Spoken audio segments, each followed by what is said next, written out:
Ui, sợ thế. Bây giờ con gì sợ thế? Chỉ có con voi. Sao con voi sợ thế nhỉ?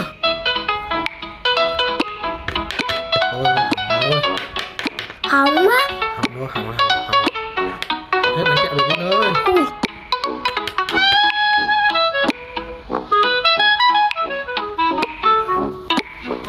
Sợ thế. Ui, con ra con này nhờ.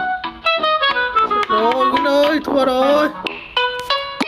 Ui, Vin ơi cứu bạn ơi. Vin ơi cứu ơi. Anh cho cứu đi. Ui, ra con này nữa này. Đâu? Đấy. Kìa. Cứu bạn ơi Vin ơi, cứu ơi. Ui, ra hai con bạch tuộc này.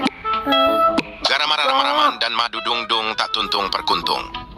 Sợ chưa?